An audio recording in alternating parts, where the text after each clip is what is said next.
શંકરદાનનો ખૂબ સરસ દુહો છે કે ચિંતા ચિતામાય ફક્ત મીંડાનો ફરક, ચિંતા ચિતામાય ફક્ત મીંડાનો ફરક, બાળે બેય બલાય આ તો સજીવ અજીવને શંકરા। આનો મતલબ એમ થાય કે ચિંતા અને ચિતા આ બે વસ્તુ એવી છે કે એમાં ફક્ત મીંડાનો ફરક છે। એક ચિંતા એટલે કે ઉપાધિ વ્યાધિ એમાં જે છે, અને ચિતા જે મનુષ્યને બાળવાની ચિતા હોય એમાં, અને ચિંતામાં ફક્ત મીંડાનો ફરક છે। પણ આ બંને વસ્તુ એ માણસને બાળે છે। એમાં ચિંતા જે છે જીવતા માણસને બાળે છે, જીવતા માણસને અંદરથી સળગાવી નાખે છે। ઉપાધિ હોય, ટેન્શન હોય, એ માણસ અંદરથી જીવતે જીવતો સળગી જાય છે, ઉપાધિ કરીને, ચિંતાઓ કરી।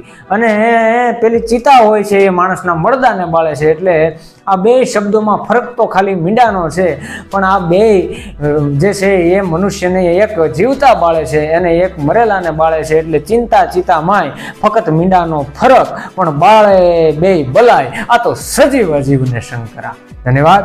રામ રામ।